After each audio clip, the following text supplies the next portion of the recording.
जी, अब हम general pathology start करेंगे। इसमें देखेंगे सबसे पहले पेल इन्फार्क्ट क्या होता है और रेड इन्फार्क्ट क्या होता है। पे देखिए जिस सॉलिड ऑर्गन की जो सॉलिड ऑर्गन्स है अगर उनकी सिंगल सप्लाई हो ना और वो ब्लॉक हो जाए तो उधर पेल इन्फार्क्ट होता है।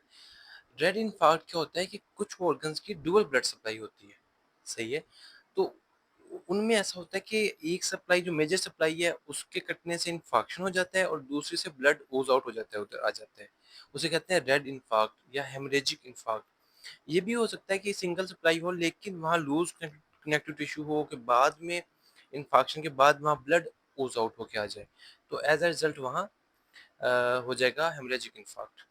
आप देखें कि अ, ठीक है, मल्टीपल सप्लाईज़ होती हैं और डेड इन्फार्क्ट होता है उन ऑर्गन्स का, जिस तरह के लिवर की डुअल सप्लाई है, लंग्स की, पल्मोनरी आर्टरीज़ भी हैं, ब्रोंकियल आर्टरीज़ भी हैं, इंटेस्टाइन्स की भी और टेस्टिस की भी, सही है। और जो पेल इन्फार्क्ट होता है वो सॉलिड ऑर्गन्स जिनकी सिंगल सप्लाई होती है, एंड आर्टेरियल सप्लाई होती है, जिस तरह के हार्ट है, किडनी है, स्प्लीन है, इनमें होगा।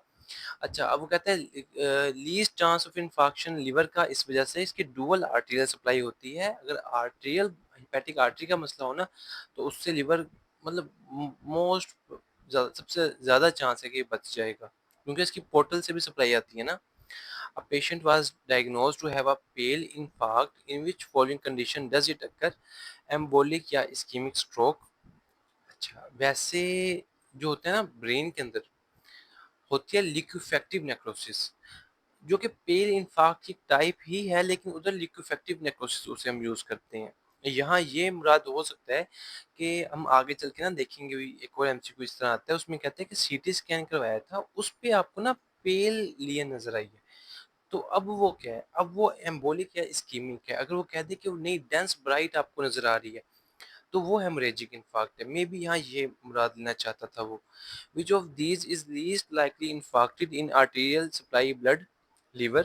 आपको बताया रेड इन्फार्क्ट्स कब होते हैं? Tissues with double circulation. Haemorrhagic infarct में क्या होता है? किसमें होगा? लंग्स में होगा, क्योंकि पल्मोनरी आर्टरी और ब्रोंकियल आर्टरी होती है दोनों। विच वाइट इन्फार्क्ट पेल इन्फार्क्ट को ही कहते हैं। कहाँ होगा? हार्ट में। हार्ट में, किडनी में, स्प्लीन में। व्हाइट इन्फार्क्ट हार्ट में क्यों होता है? ओबीज लेडी चेस्ट पेन के साथ प्रेजेंट की है तो उसको एमआई है, व्हाइट इन्फार्क्ट होगा उसे। Type of necrosis in brain infarction liquefactive necrosis. Brain में हो गया लिक्विफेक्टेड, सॉलिड ऑर्गन्स में होगी कोएगुलेटिव नेक्रोसिस। कोएगुलेटिव नेक्रोसिस क्या होती है कि जो आर्किटेक्चर है ना सेल्स का वो प्रिजर्व रह जाता है, सेल्स मर जाते हैं लेकिन जो सेल वाल्स है ना वो कुछ अरसे तक प्रिजर्व रह जाती हैं, तो इसे कहते हैं कोएगुलेटिव नेक्रोसिस, सही है। ये सॉलिड ऑर्गन्स में मिलती है। टीबी में क्या होगी? केशियस नेक्रोसिस, ग्रैनुलोमास बनेंगे। ग्रैनुलोमास समझते हैं कि सबसे पहले क्या आएंगे? मैक्रोफेजेस आएंगे, वो आके ना दरमियान में एपिथेलियोइड सेल्स बन जाएंगे, सही है। और ये जायंट सेल्स में भी कन्वर्ट हो सकते हैं मिलके और साइडों पे लिम्फोसाइट्स आ जाएंगे, ठीक है। तो इसको कहते हैं ग्रैनुलोमा। अगर बीच में केशियस नेक्रोसिस भी होना तो ये है केशियस ग्रैनुलोमा, जो कि टीबी में खास है। और नॉन केशिएटिंग ग्रैनुलोमास जो हैं वो सार्कोइडोसिस में मिलते हैं हमें। अच्छा, एक पैनक्रियाटाइटिस में कौन सी होती है? Fat necrosis. ब्रेस्ट ट्रॉमा हो, एब्डोमिनल ट्रॉमा हो, वहाँ फैट नेक्रोसिस होती है। पॉलीआर्थराइटिस नोडोजा में फाइब्रिनोइड नेक्रोसिस होती है। हम लोगों ने कार्डियो में देखा था कि जो पॉलीआर्थराइटिस नोडोजा में और साथ में जो आनका पॉजिटिव होते हैं ना वेस्कुलाइटिस, उसमें भी फाइब्रिनोइड नेक्रोसिस होती है। फाइब्रोनोइड नेक्रोसिस आप समझते हैं कि जो वेसल की वॉल होती है ना उसके अंदर फाइब्रिन डिपॉजिट होके आ जाती है, पिंक कलर सी ना एक मतलब एक मेम्ब्रेन सी आ जाती है। आप इसको गूगल में तस्वीर देख लेना तो बड़ा फ़ायदा हो जाएगा। सार्कोइडोसिस में नॉन केशिएटिंग ग्रैनुलोमास बनते हैं। गुम्मेटस नेक्रोसिस यार गुम्मास बनते हैं, बड़े गंदे से होते हैं और वो बनते हैं ये ना सिफिलिस में, सेकेंडरी सिफिलिस में बनते हैं। सेकेंडरी सिफिलिस, सिफिलिस की टाइप्स है ना, प्राइमरी, सेकेंडरी, टर्शियरी। प्राइमरी में शैंकर बनते हैं, पेनलेस से ना वो अल्सर्स बनते हैं जेनिटल एरियाज पे, पेनिस पे, वुल्वा वगैरह पे ना। तो जो दूसरी सेकेंडरी सिफिलिस में ये गुम्मास बनते हैं, गुमेटस नेक्रोसिस होती है, बड़ी गंदी सी होती है। आप गूगल पे देख लेना। मीडियल नेक्रोसिस में क्या होता है कि एओर्टिक डिसेक्शन होगी। मतलब कि जो अपने पास आर्टरीज़ होती है ना, उनकी लेयर्स होती है ना, जिसमें इंटिमा होती है, मीडिया होती है, फिर एडवेंटिशिया होती है, तो उसमें जो मीडिया की नेक्रोसिस हो जाए ना, अगर मीडिया वीक हो जाए, तो उसमें एओर्टिक डिसेक्शन होना या एओर्टिक एन्यूरिज्म होता है उनमें ना, वो ये डिस्कस किया उसने। ड्राई गैंग्रीन, अच्छा एक और सवाल आता है, वो कहते हैं कि मीडिया एक एक था उसमें मीडिया थी ही नहीं, तो वो किसमें होता है? वो जो अपने बैरी एन्यूरिज़म्स नहीं होते, उनमें होता है। उनमें लाइक आई गेस कंजेनिटली उनमें मीडिया बनती ही नहीं है, तो वो वीक होते हैं, तो एज़ अ रिज़ल्ट वहाँ एन्यूरिज़्म बन के रप्चर हो जाते हैं। ठीक है? अगर कहीं मीडियल नेक्रोसिस है तब एओर्टिक डिसेक्शन, अगर कहीं मीडिया है ही नहीं, एब्सेंट है बिल्कुल, तो वो फिर अपने पास मोस्ट प्रोबेबली वो यहाँ की बात कर रहा होगा, बैरी एन्यूरिज़म्स की। ड्राई गैंग्रीन का कोagulative नेक्रोसिस में होता है। ड्राई गैंग्रीन आप समझते हैं कि उसमें जिस तरह हमारे पास डायबिटिक पेशेंट आते हैं वार्ड्स में, उनमें क्या होता है, उनमें ना टाँग ऐसे सिकुड़ जाती है, मसल्स सिकुड़ जाते हैं, काले हो जाते हैं या फिर इस तरह ना, लेकिन आर्किटेक्चर बच जाता है, शेप रह जाती है। सही है, तो वो कोएगुलेटिव नेक्रोसिस है। और वेट गैंग्रीन क्या होता है कि जिसमें अगर कोई सुपर इन्फेक्शन हो जाए ना, बैक्टीरियल इन्फेक्शन हो जाए ड्राई गैंग्रीन के ऊपर, तो वेट गैंग्रीन होते हैं। ऐसे पेशेंट्स भी आते हैं, डायबिटिक पेशेंट ही होते हैं, और इतनी फाउल स्मेलिंग होता है उनका टांग वगैरह, और आप लाइक उनकी डिब्राइमेंट करो ना, तो आप बस ऐसे ऐसे मसल्स सब बस पानी क्या मतलब एक लिक्विफाई सा हुआ होता है, और ऐसे बस निकल ही जा रहा होता है, और बहुत फाउल स्मेलिंग होता है, वो वेट गैंग्रीन होता है। गैस गैंग्रीन भी होता है, वो अपने पास वो बैक्टीरिया है क्लोस्ट्रीडियम परफ्रिंजिस, वो करवाता है। अच्छा चलें, पोलियाटाइटिस नोडोजा में फाइब्रोडेनोइड नेक्रोसिस, वैगनर ग्रैनुलोमेटोसिस वेस्कुलाइटिस में, इसमें ये है आन का पॉजिटिव। ठीक है, तो ये फाइब्रोनोइड नेक्रोसिस होगी इसमें। पोलियाटाइटिस नोडोजा में फाइब्रोनोइड नेक्रोसिस होगी। फिर अपने पास आ गया गैंग्रीन में क्या होता है, वेट गैंग ड्राई गैंग्रीन में कोएगुलेटिव नेक्रोसिस होती है। कार्डियक सेल्स में क्या कोएगुलेटिव नेक्रोसिस होती है। कोएगुलेटिव नेक्रोसिस और न्यूट्रोफिल्स हैं, तो ये इन्फार्क्ट है 24 दिनों का। अच्छा ये बहुत पूछता है वो, मतलब बहुत नहीं पूछता है, उसमें कहता है कि एमए का पेशेंट था, आपने उसकी ऑटोप्सी की तो उसमें ये फाइंडिंग्स आई, बताओ कितने दिन पहले इन्फार्क्ट हुआ था। तो इसके लिए बेसिक सा तो रूल जो मैंने याद किया है वो ये है कि लाइक विद इन 3 डेज़ है ना, होता है कि वहाँ कोएगुलेटिव नेक्रोसिस होती है, साथ में न्यूट्रोफिल्स होते हैं। 3 से 7 दिन तक ना होते हैं वहाँ कोएगुलेटिव नेक्रोसिस, और साथ में मैक्रोफेजेस होते हैं। 7 दिन के बाद वहाँ पे ग्रैनुलेशन टिश्यू आ जाता है, और ये अपना फाइब्रोब्लास्ट वगैरह आ जाते हैं, सही है? तो वो कहता है कि अगर न्यूट्रोफिल्स हैं, कोएगुलेटिव नेक्रोसिस है, तो ये विद इन 3 डेज़ की स्टोरी है। एमआई का पेशेंट एम्बोलस, तो कौन सी नेक्रोसिस होगी?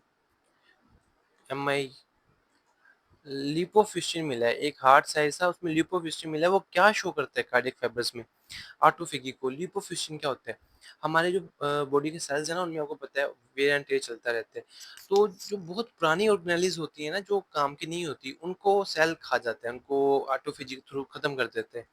लेकिन उनका भी कुछ हिस्सा ऐसा होता है कि जो मतलब खत्म किया ही नहीं जा सकता, तो उनको ना जो सेल होता है वो लिपोफिस्टिन की फॉर्म में अपने अंदर रख लेते हैं। ठीक है, जो कि हार्मफुल नहीं है, ये बस शो करता है कि कुछ मतलब ऑटोफेजी हुई है, उसको शो करता है, तो यही इसने पूछा है। आई समझ बात? आई समझ कि मैंने क्या कहा है? What type of necrosis heart और किडनी में शो होती है? Coagulative necrosis. कौन सी नेक्रोसिस है जिसमें आउटलाइन सेल की बच जाती है? Coagulative necrosis. वो पता नहीं क्या-क्या हुआ और साथ में आउटलाइन ऑफ सेल्स की बच गई, कोएगुलेटिव नेक्रोसिस। हम चेस्ट सीवियर चेस्ट पेन था, एमआई हुआ इन शॉर्ट। 4 दिन में आप 4 दिन के बाद आपको क्या नज़र आएगा वहाँ? यहाँ लिखा हुआ है कोलेजन, फाइब्रोब्लास्ट, नेक्रोटिक टिश्यू, मैं इससे नहीं करता। ठीक है, तो मेरा इख्तिलाफ है थोड़ा। एल्डरली ओबीज मेल है, और उसको फिर मतलब उसकी इंटेस्टाइनल इस्कीमिया हो गया ना, सुपीरियर मेसेंटेरिक आर्टरी की एथेरोस्क्लेरोसिस थी, थ्रोम्बोज होगी, तो वेट गैंग्रीन हो गया। उसमें अब ये होता है कि आपको पता है इंटेस्टाइन्स में ना अक्सर अगर आपने लेप्रोटोमीज देखी हो तो उसमें ओपन करते हैं तो पानी होता है और फाउल स्मेलिंग होती है। उसकी वजह ये होती है, एक तो वेट गैंग्रीन आप इससे भी अंदाजा लगा सकते हो, और दूसरा जो वहाँ ड्राई गैंग्रीन होगा पहले, तो साथ ही तो फीकल मेटल पड़ा है, तो फॉरेन इन्फेक्शन हो जाएगा, तो वेट गैंग्रीन हो जाएगा इस वजह से। ल्यूकोफेक्टिव नेक्रोसिस आपको डिस्कस कर लेते हैं, ब्रेन में होती है। हेमिप्लेजिया था एक बंदे को, सीटी पे आपने इस्कीमिया ऑफ ब्रेन हुआ तो ल्यूकोफेक्टिव नेक्रोसिस होगी। Liquefactive necrosis diagnosis of have stroke, CT पे पेल इन्फार्क्ट नजर आया, तो ये देखें, ये एम्बोलिक या इस्कीमिक स्ट्रोक है, पेल इन्फार्क्ट, यहाँ ये मुराद हो सकता है सीडी पे, ठीक है ना? Which type of necrosis, ischemic brain injury में लिक्विफेक्टिव। एक बंदा था, उसको लॉस ऑफ कॉन्शियसनेस हो गया, 1 घंटे बाद अवेकनिंग हुई, बोल नहीं पा रहा, राइट साइड की बॉडी मूव नहीं करी, 2 माह बाद सीटी करवाया, अब लार्ज सिस्टिक एरिया है। क्या है ये? लिक्विफेक्टिव नेक्रोसिस। वो एरिया लिक्विफाई होकर खत्म हो जाता है, वहाँ सिस्ट सी रह जाती है, वो ये बात कर रहे हैं।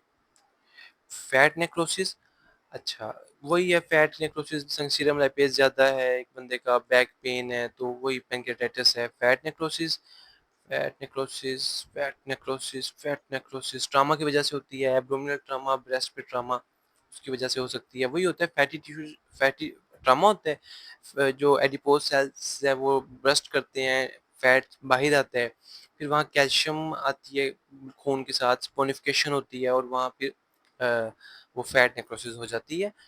तो वही है फैट नेक्रोसिस ट्रामा, ब्रेस्ट का ट्रामा और फैट नेक्रोसिस। अच्छा, एक बात डिस्कस करते चलें, जो ब्रेस्ट का ट्रामा के बाद फैट नेक्रोसिस होती है ना, उसमें ये होता है कि अब वहाँ नेक्रोसिस होगी, उधर कोलेजन आएगी, तो उसकी वजह से ना स्किन की रिट्रैक्शन भी हो सकती है, और आपको बताया कैल्शियम भी डिपॉजिट होगा तो कैल्सिफिकेशन भी होगी। तो ये ना मिमिक करता है ब्रेस्ट कार्सिनोमा को, क्योंकि उसमें भी वही होता है कि वो स्किन रिट्रैक्शन होगी, कैल्सिफिकेशन होगी ना, तो ये तो आपको डिफरेंशिएट करना ज़रूरी है, आपको पता होना चाहिए कि ब्रेस्ट ट्रामा से भी ये फीचर आ सकते हैं। आप अगले बंदे को ड्राई बैठे हो के बस कैंसर हो गया। अच्छा, पेशेंट है, राइट हाइपोकॉन्ड्रियम में पेन थी, लार्ज एपिथेलियोइड सेल्स आ रहे हैं, मतलब अभी ग्रैनुलोमा बना के दिखाएगा, जायंट सेल भी है, ठीक है? तो ये ग्रैनुलोमा है। तो यार केशियस नेक्रोसिस उसने ज़िक्र नहीं किया, सही बताऊँ तो बीच में कहता ना कोई, बीच में है ऐसा एरिया भी। चलें, ठीक है, फिलहाल जाने दें। ऑन हिस्टोलॉजी एग्जामिनेशन लीवर था सेंट्रली डिस्टॉर्टेड एरिया, ये ज़िक्र नहीं किया था उसने।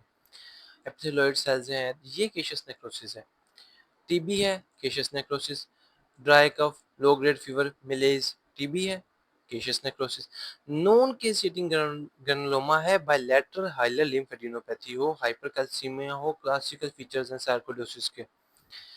फीवर 6 माह से फीवर है, हाइलर लिम्फेडिनोपैथी है, केशियस नेक्रोसिस है, टीबी, सब कुछ है उसे, और केशियस नेक्रोसिस है, टीबी।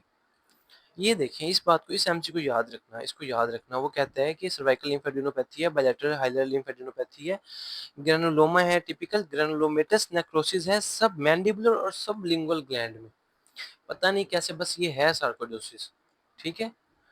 मैंडिबुलर ग्लैंड में, और लिम्फ नोड्स की बात नहीं करा, उसमें होती है ना कैशियस नेक्रोसिस, तब हम टीबी कहते हैं। गुमेटस नेक्रोसिस सिफिलिस में होती है। डायबिटीज में क्या होता है? ड्राई गैंग्रीन होता है, और उसकी कॉम्प्लिकेशन क्या है? ड्राई गैंग्रीन, अगर सुपर इम्पोज इन्फेक्शन हो जाए तो वेट गैंग्रीन हो सकता है, और डायबिटीज में ड्राई गैंग्रीन। एपोप्टोसिस क्या होती है? प्रोग्राम्ड सेल डेथ को कहते हैं, और ये डिफेंस है कैंसर के लिए। जो सेल्स जिनका इतना वेयर एंड टेयर हो जाए कि आप उसको ठीक ही ना कर सकते हो, और आपको डर हो कि कैंसर ना हो जाए, तो आप उसको एपोप्टोसिस हो जाती है उसकी। काउंसलमैन बॉडीज किस में नजर आती है? एपोप्टोसिस में। ये वायरल हेपेटाइटिस में नजर आती है। काउंसल बोर्ड एपोप्टोसिस अब होता ही ये है कि जो सेल्स वायरल होते वायरस मतलब होते हैं जिनमें, वो खराब हो जाते हैं, तो उनको एपोप्टोसिस हो जाती है, और वो ना श्रंकन हो जाते हैं, और पिंकिश से कलर के ना इओसिनोफिलिक बॉडी सी नजर आती है। वो अपोप्टोटिक सेल्स होते हैं, हेपेटोसाइट्स होते हैं, उनको कहते हैं काउंसलमैन बॉडीज। याद ऐसे रख सकते हैं कि जब वायरल इन्फेक्शन होता है तो एक काउंसलमैन आता है हेपेटोसाइट्स के पास, और उन्होंने काउंसल करता है कि यार आपके लिए बेहतर है कि आप खुद ही एपोप्टोसिस हो कर लें, इससे पहले कि हम आपको दब दें। तो वो इसलिए फिर अपनी एपोप्टोसिस खुद ही कर लेते हैं, और काउंसलमैन बॉडीज बनती हैं। गूगल में देख लेंगे तो फ़ायदा हो जाएगा। अच्छा, कीमोथेरेपी, हार्मोनल थेरेपी, रेडियोथेरेपी कैसे कराती है? एपोप्टोसिस से करवाती है। हम लोग नेक्रोसिस नहीं करते, मतलब मेजर जो होता है ना एपोप्टोसिस होती है। देखिए कीमोथेरेपी है, कीमोथेरेपी में हम क्या करते हैं, तो जो सेल्स की है ना, कुछ हार्मोन्स होते हैं जो सेल्स को ज़िंदा रख रहे होते हैं, खुश रखते हैं, हम उनको तबाह कर देते हैं, हम उनको कम कर देते हैं हार्मोन्स दे के, कीमोथेरेपी दे के ना, सॉरी हार्मोनल थेरेपी दे के ना, उनको कम कर देते हैं, तो सेल्स भी ना डिप्रेशन में चला जाता है और एपोप्टोसिस हो जाती है। रेडियोथेरेपी में हम यही करते हैं, जो रैपिडली डिवाइडिंग सेल्स हैं उन पे शुआएँ मारते हैं, उनका डीएनए डैमेज होता है, इतना डैमेज कर देते हैं कि वो रिपेयर ही ना कर सके अपने आप को, और वो एपोप्टोसिस हो जाती है। कीमोथेरेपी में भी हम ऐसे ही करते हैं दवाइयाँ देके। एपोप्टोसिस के स्टेप में क्या होता है कि एक्टिवेशन ऑफ कैस्पेसिस होती है। जिस तरह क्लोटिंग में ना क्लोटिंग फैक्टर्स एक्टिव होते हैं, अभी आगे बढ़ेंगे। इसी तरह एपोप्टोसिस के लिए ना कैस्पेसिस एक्टिव होते हैं और फिर एपोप्टोसिस होती है। काउंसिलमैन बॉडीज एपोप्टोसिस में आएंगी। हिस्ट्री जॉन्डिस की एएलटी ज़्यादा है, काउंसिलमैन बॉडीज है तो एपोप्टोसिस है, प्रोग्राम सेल डेथ है, रेडियोथेरेपी में एपोप्टोसिस है, हार्मोनल थेरेपी में एपोप्टोसिस है, कीमोथेरेपी में एपोप्टोसिस है। अच्छा, एक सब मैंडिबुलर ग्लैंड था, उसके स्टोन फंस गया तो वो स्कैन उसकी क्या हो जाएगा, स्कैंडी एपोप्टोसिस हो जाएगी, सेल ग्लैंड श्रिंक कर जाएगा। सेम सिनेरियो है।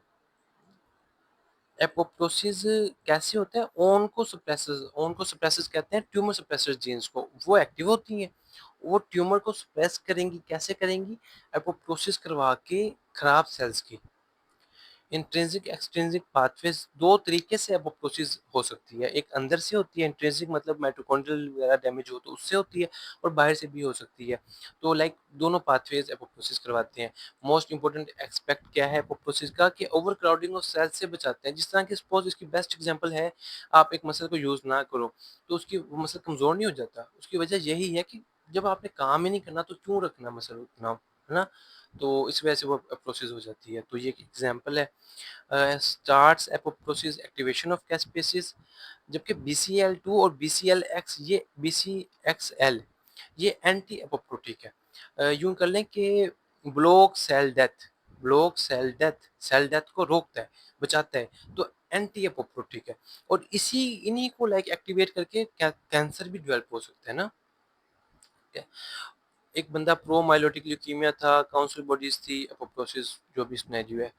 मैरिड वुमेन है, हेल्दी बेबी है, तो साइज ऑफ यूट्रस अब रिग्रेस कैसे करेगा, डिलीवरी हो गई है वो प्रोसेस से। लेकिन जो नेक्रोसिस होती है ना, उसमें सेल्स फटते हैं और उनके केमिकल्स वगैरह बाहर रिलीज होते हैं और अच्छी खासी इन्फ्लेमेशन होती है, पेन होती है, वो इन्फ्लेमेशन होती है।